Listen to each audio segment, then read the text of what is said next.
Welcome, welcome. We're back with another episode of The Gothic Heart. And today's episode is extremely exciting for me because we have Rebecca here who owns a haunted wedding and event venue called Cambre House. And that is especially near and dear to my heart because, as you guys know, I got married in a haunted venue, the Queen Mary in Long Beach, on almost Halloween 13 years ago. And I cannot imagine a better place for people like us to get married than a haunted venue. So I'm so excited that Rebecca is here to tell us all about the spooky stories and paranormal investigations and what it's like living with the paranormal. So, without further ado, Rebecca, please introduce yourself. Hey, it's Amity, welcoming you to the Gothic Heart, where we explore how to fully embrace your Gothic and alternative self in love, life, and everything in between. Whether you're navigating the dating scene, in a relationship, or celebrating your individuality solo, this is your spot for tips, inspiration, and my own journey from a courtroom attorney to a hollow wedding host. So grab your favorite drink and let's dive in. Yeah, so I am Rebecca Williamson. I'm the owner of Cambre House and Farm. So that's, I own a haunted wedding venue. That's kind of my catch line now. But you mentioned before we started going that you can also just book an overnight, which Oh is yeah. that's I think even cooler. Like I don't have to have a big wedding to go experience it. No, you know what? Not everybody's getting married, but everybody likes ghosts. I mean, for the most part, I guess not everybody likes ghosts, but I tend to think people are more likely to look for ghosts than they are to get married. Well, I mean, and, I don't have an occasion to have another wedding Right? yet, I guess. But I always have an occasion for spooky stuff. I try to do every spooky tour possible when when I'm anywhere. Right. Yeah, exactly. I think more, the people who are into ghost stuff book that stuff a little bit more than they have a wedding. Because ideally you Agree. get married once, and then Hmm. and then that's done. But yeah, my wedding venue is has been in my family since 1979. It was owned by my grandparents. They bought it because they loved history and antiques. Farm had been a working apple orchard, and when my grandmother was a little girl, she went there to pick apples. And so in 1979, when it went up for auction, she really insisted that we had to buy it. And she dragged my grandfather out there, and he fell in love with it. And so they purchased it to preserve the history of the home. My grandmother always said it was exactly the way she remembered it when she was a little girl. And so they lived not very far from the farm. And so this was just kind of like a vacation home, 10 minutes away from their house. I always tell people it's really more like of a museum than a house because the home was built in 1867 and the Cambry family lived in it until 1979 when my grandparents bought it. And they never remodeled the home. In fact, like the upstairs still has the original flooring and the original paint on the walls. I mean, it has running water and electricity, but really those are like the only upgrades that they ever did to the house. And so it's really very much a time capsule. That's incredible. And I mean, I can imagine if any restorations or anything you did or they did, would really keep the history or the original stuff intact. So that's really cool. I mean, older houses, I mean, that are comfortable to live in with, running water and electricity are always so neat and unique to experience. But I want to get right into it. I need to hear some of these spooky stories. The spooky stories are the best, right? um, so my Yes. my grandparents never thought of this home as being haunted. That's not something that, back in the 80s, that wasn't really a thing. But to look back at that time period, we were definitely experiencing activity. But my grandparents just chalked that up to being an old home. Like, oh, old homes are drafty, doors open and close in old homes all the time. that's just what happens. um, that basement door of the home opened so often that if we were having a big event, a lot of times they made us grandkids stand by the door to make sure it stayed shut. The attic door as well opened a lot, and they blamed us grandkids. Why are you opening that door? Don't be opening that door again. And like I don't remember ever opening the door, but again, like I said, they just said, "Oh, that's just kind of what happens in an old house." Like coming back at those stories from an adult's perspective, um, I have tried everything to make that basement door open, opening different doors in the house and trying to create a cross draft and all that sort of stuff. And nothing I have done has ever made that door open. But I have seen that door open myself. And it still happens today. That basement door still opens. And it's really interesting. We caught it on tape a few times, not as much as you would think, but we did catch it, and you can actually hear the doorknob turn in the video, which was very exciting. That part was like really exciting to like catch that. Um, and then, like I said, the attic door is actually weighted to swing shut. So you push on it and it swings back shut. So the idea that you're coming upstairs and finding that door open, that should never happen. Like if the door is actually got a little weight in it to try and keep it shut, there's really no reason why you should come upstairs and find it open. So those are the yeah, those are the things that were definitely happening a lot when I was a kid. But to come back at it, when did I find out when the house was haunted? Um, I found out the house was haunted when I actually stayed in it overnight for the first time. My grandparents didn't live very far away from the home, and so when we were kids at night, that we would just go back to their house. If we were spending the night, we would spend the night at their house. We wouldn't spend it at this home out in the middle of nowhere. So the first time I really realized the house was haunted was when I spent the night there for the first time.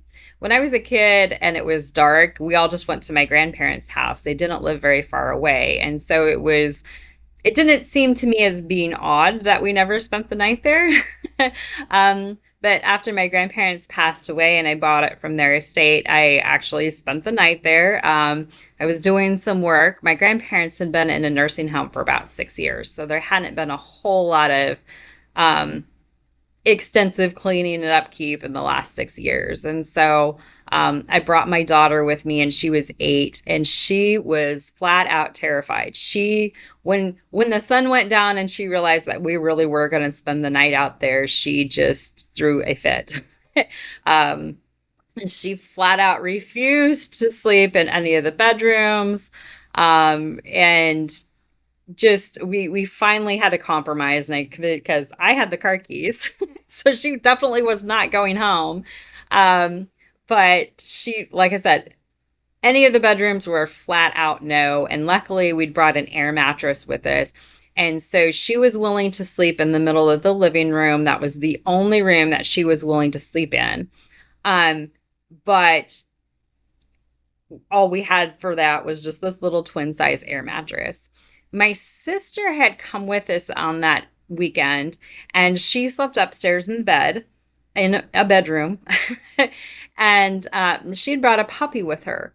Now, this puppy was pretty young, still was going outside in the middle of the night. And anyway, I'm sleeping in the middle of the living room on a twin size air mattress with an 8-year-old glued to my side who is absolutely terrified.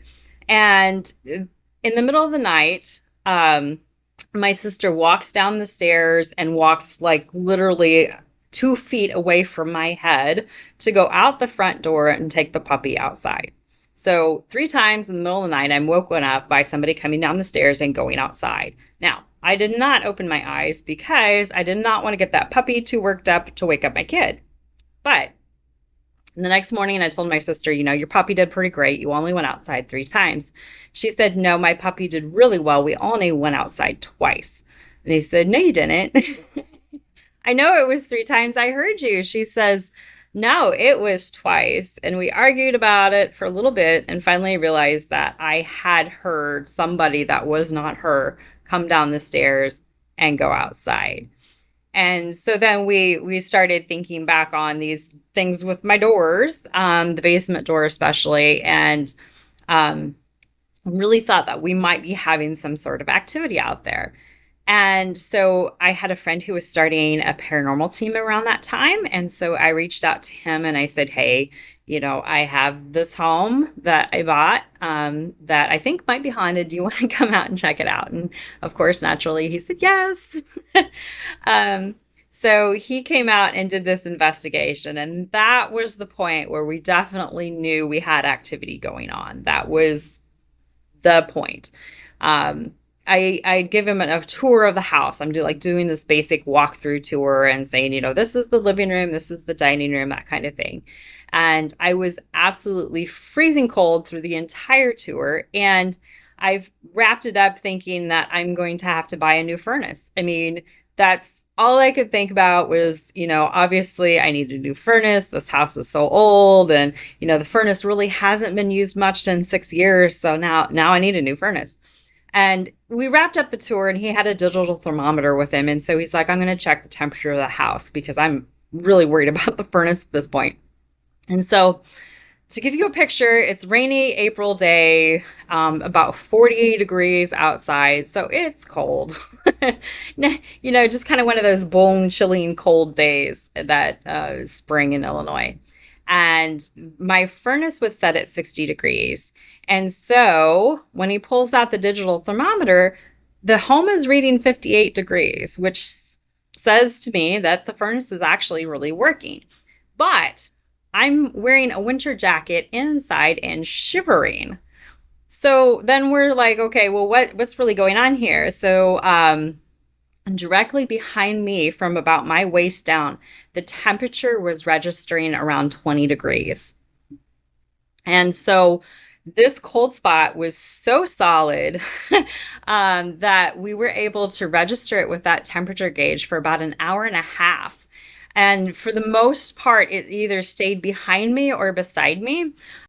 Just kind of like if you picture a little kid hiding behind their mom when you bring strangers over, that's what this little cold spot was doing.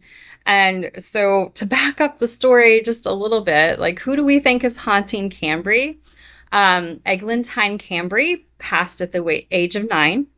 She passed away of natural causes. That was common in 1864. And she is buried on my property out there in an unmarked grave. So the family knew where she was buried at, but that information has been lost in time.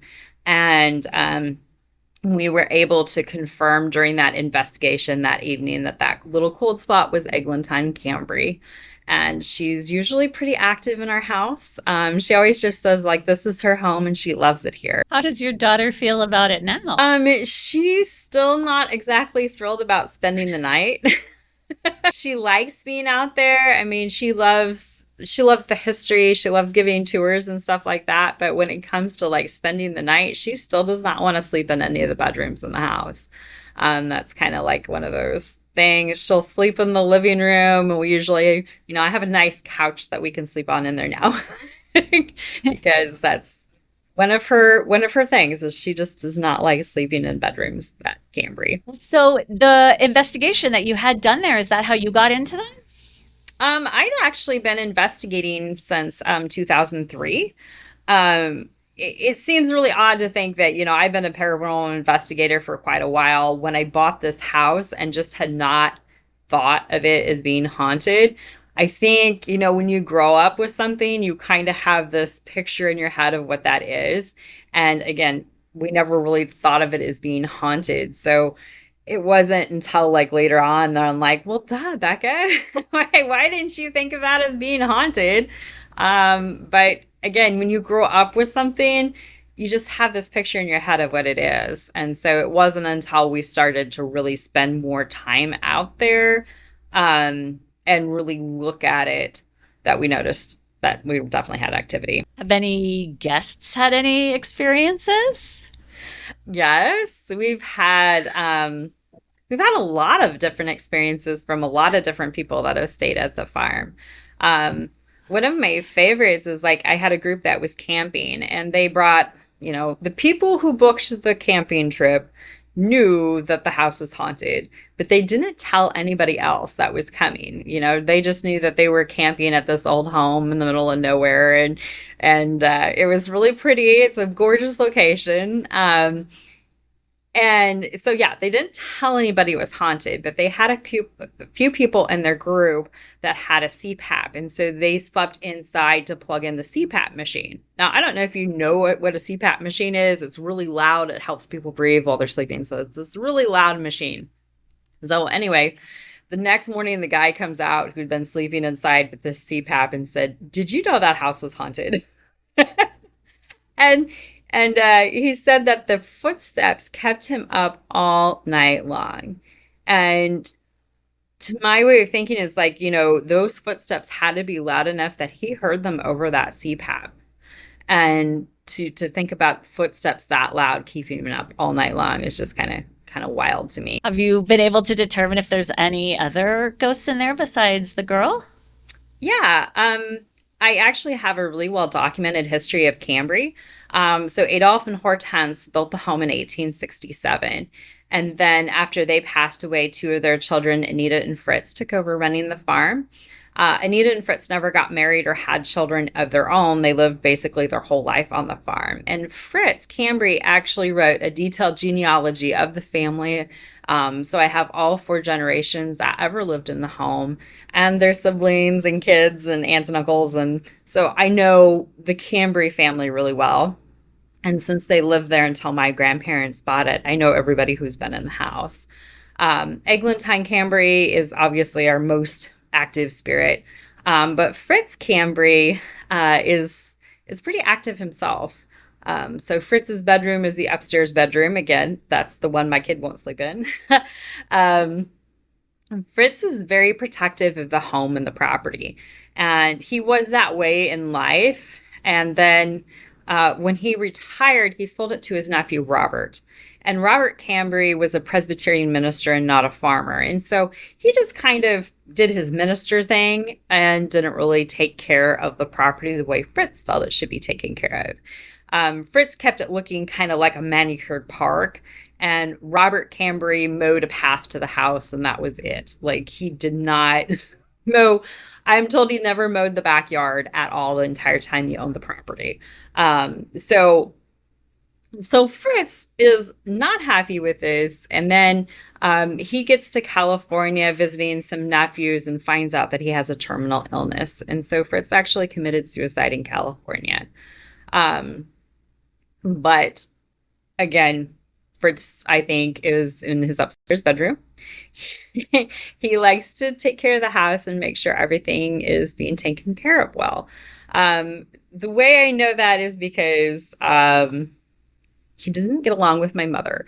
My mother is very much alive, and she's very quote unquote helpful in that she'll come along and rearrange furniture if she doesn't think it's arranged right, or she'll throw away throw pillows if she doesn't think they match, and then she'll buy me new ones. Or one day she decided my curtains weren't right, and so she took down all the curtains in the house and threw them away. And then she made me new ones and brought them back. But she does stuff like this a lot where she doesn't really ask first. She just thinks it's a good idea and does it. And a lot of times we just kind of roll along with her because she does. And I mean, she did replace the curtains, and now all the curtains in the house match. And so you reach a point where you're like, okay, whatever. So when I bought the house, it was the lock that my grandparents put on in the 80s. And my aunts and uncles and cousins all had keys. And then one day my cousin's key stopped working on the door. And then my mother's key quit. And my sister's key quit until one day my key was the only key that was opening the front door. And so I swapped out the lock. I'm like, okay, it's time for a new lock. Let's get this taken care of before my key quits. Well, again, new lock, we're still having the same issues where my key is the only key that reliably opens the front door. My mother's key never works. My mother's key never works on the house. And the day that we really kind of clued in that this is an issue, Mom was out there cleaning and decided the throw pillows didn't match the couch correctly. And so she took them Took them out to the car to throw them away. And when she came back to the house, the front door had closed behind her and locked, and she was locked out of the house. And this just happens repeatedly where every time mom goes to go to the house, the key doesn't work. In fact, I don't think she even has a key at this point because it just doesn't work for her. The flip side to this story is I have service people that come out to do work for me, and the door is wide open. The furnace guy told me one day he was coming at 1 o'clock. And so when I left at noon, I shut and locked the door thinking I'd go grab some lunch and come back. And when I came back at 12:30, the furnace man was walking out the front door of the house to say, "Hey, I got here early. It was unlocked, so I finished it for you. I'm done now." Oh, well, at least, he's got a sense of humor and trying to make sure the place is kept up. So that's handy. That's handy. Yeah, How does your yeah. mom feel about the ghosts? She's been a little nervous about it. I always tell her, like, if you just try and talk to them, explain to Fritz what you're doing, I think he'd be okay with it. But she doesn't quite understand that point of it, like she just kind of runs in and does her thing. So let's flip it just a little bit. So you were already doing paranormal investigations before this. So how did you get into that? I mean, maybe it was part of growing up going to the Cambre House, but how did you get into it and learn? So I've always been interested in ghosts and ghost stories. Like I checked out every book in my elementary school library on ghosts. But for one of my birthdays, I had a bunch of girlfriends that went together to buy me a ghost tour ticket. And so we all went on the ghost tour together for my birthday.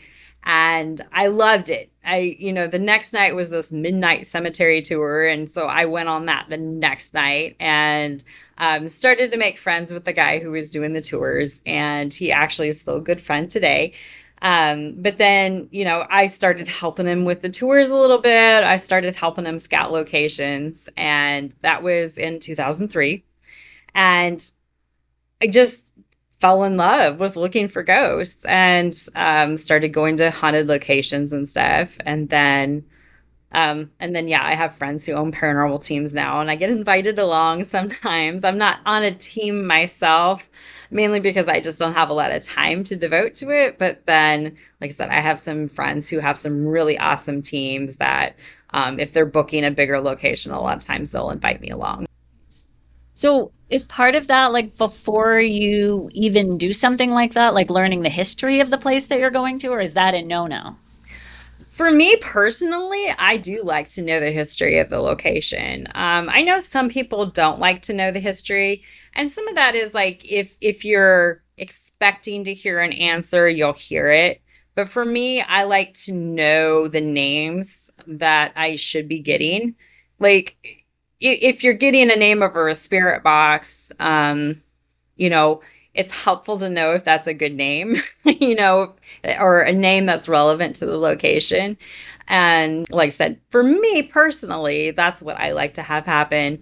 I like to know the history. I like to know what questions I should be asking. What job did they have? What was this location used for? That kind of impacts the way I investigate, like what questions I have or how I would go into that investigation, like knowing that this was a farm and a working apple orchard, that would be my mindset. Like, how are the apple crops today? And that kind of questions. That makes sense. So would you, well, actually, before I ask that question, what, other than Cambre House, what has been your favorite place that you've gotten to investigate? Or that you want to go back to, or that you could recommend? Oh gosh, I've been some really cool spots. Like I said, I have some really good friends. I've been to Missouri State Penitentiary in Jefferson City, Missouri. That was an awesome investigation. I went into that when expecting kind of a darker haunting, like a really kind of darker type stuff, but it really felt more like a home.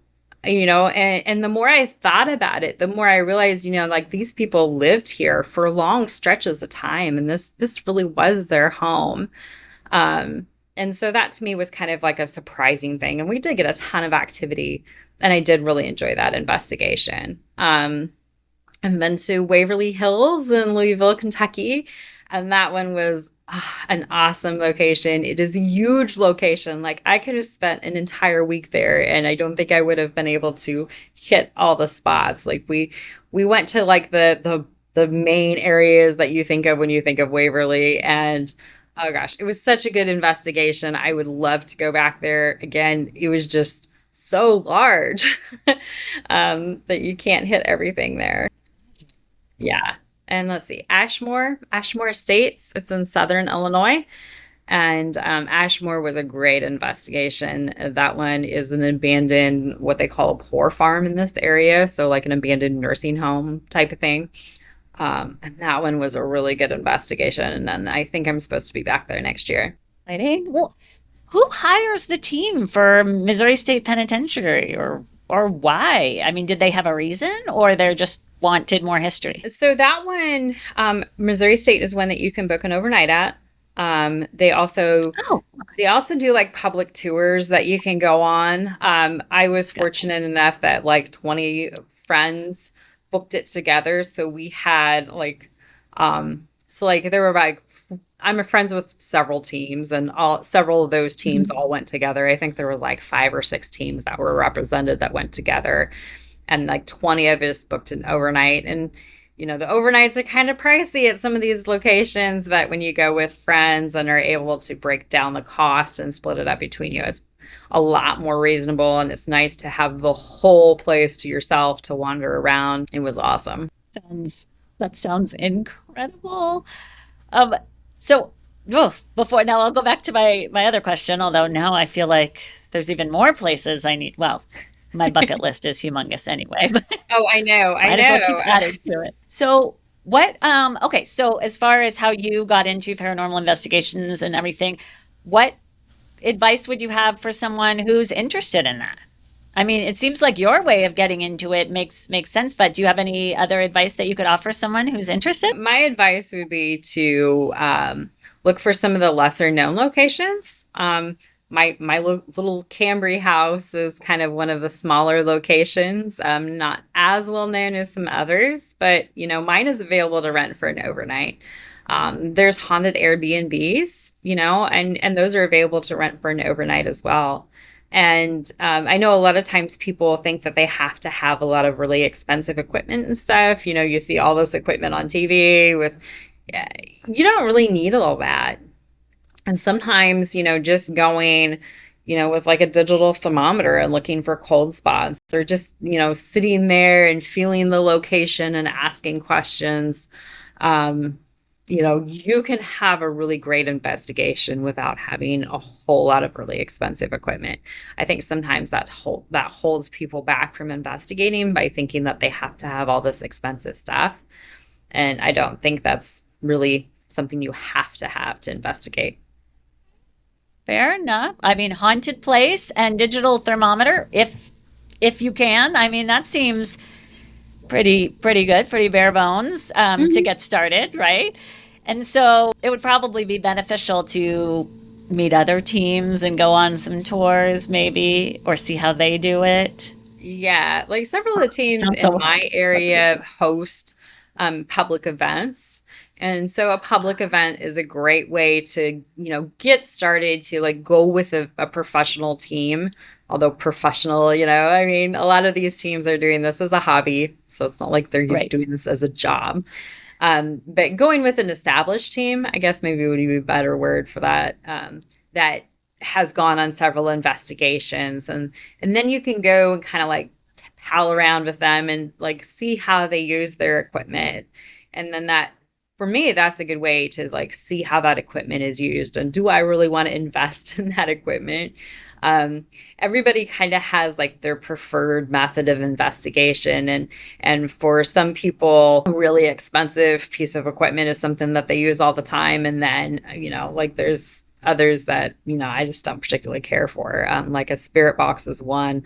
All the static and stuff with that, I really don't particularly care to use that myself. But like I said, different ways of investigating. Yeah, I mean everybody will have their preferences. So, well then, do you have any equipment for people to use or look at when they stay there, or does anybody at the haunted places? It depends. So like at Cambre, I really don't provide any. When I'm hosting a public ghost tour, I have like divining rods, and I usually have like a paranormal team that will come and bring their equipment and they'll let the people that are on the investigation use it. So my public tours are like a 2 hour tour. It's $20. And then, like I said, the paranormal team brings all their stuff. And so they'll have like the K2 and the spirit box and all kinds of different things that people can run around with and kind of look with. And so, like I said, public tours are a great way to just kind of dip your toe in the water and see if this is something that you enjoy. That's perfect. I've done so many haunted tours, ghost tours, vampire, voodoo, all of the tours, but I never even realized that paranormal investigation teams might host tours where you can see it from that perspective. So that is just eye-opening. I feel like I need to go back and do a whole bunch of new research and make some repeat trips now. Because that's a whole other way of looking at it. Oh, that sounds really exciting. Well, I love that you came on to share that with me because I love hearing about like the lesser known places, the ones that are not on the pamphlets when you arrive in a city, right? Because those can be the real treasures or hidden treasures that you get to see and not the, ones that everybody stomps through all day, every day. So that's incredible. And the weddings, I mean, definitely on board with that, right? Since I did. Right. So Like I said, really, really I have cool. a really gorgeous location and it makes for really beautiful weddings. And a lot of times, it's like some people on the wedding party are a little like, I don't want to have an experience. And I always tell them, like, you don't have to have an experience. Like a lot of times when you're there with a big group, if even if activity occurs when you're in a large group, a lot of times you won't even notice it. So don't never be too scared to go because, the Cambre House is a happy home. It was a happy home for the Cambries and it's a happy home still today. They are haunting it because they love this place. Makes sense. You know what? I never really realized that. I mean, I guess I should have, but I never really realized that a haunted venue might actually turn some people away. Like for me, that's just like an extra bonus, but I mean, I guess that makes sense. I mean, in my head, it's more like, well, I mean, I guess it's not entirely, but in my head, it's more like, well, you're not interested, then they're not interested, right? But if you Right. are, Yeah, then exactly. And that really is true. Like if you're not interested in having an experience, most of the time you probably won't have one. You'll chalk it up to being an old house where the doors open and close on their own all the time Mhm. because that's what happens in an old house. Or you'll hear Right. footsteps and assume that somebody else is in the other room instead of, going to you know, paranormal investigators look at things from a different perspective, like we are looking for that paranormal activity. Like we're trying to rule out stuff that happens, but we're looking to try and prove the paranormal, I guess. So it's just a different way of looking Oh, at things. all those justifications. We were just talking about it on a previous episode, how, instead of justifying, pay attention. Maybe it's something else. And I'm always saying those kinds of things to my husband. It drives him nuts when he'll, have a justification for it. Like, no, no, that's not. You're just justifying it. It was really this. Um, but yeah, no, exactly. Paying attention to what's actually happening and not just dismissing it. Something we just talked about on the last episode. So I could not agree more.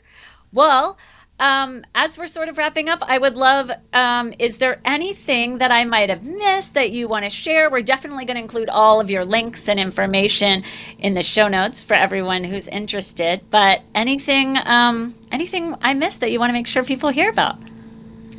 No, not really. I think we pretty much hit all of it. I'm Cambre House everywhere at this point. If you type Cambre into search engine, I should pop up somewhere. There's some really great videos on YouTube of teams that have investigated at the Cambre House.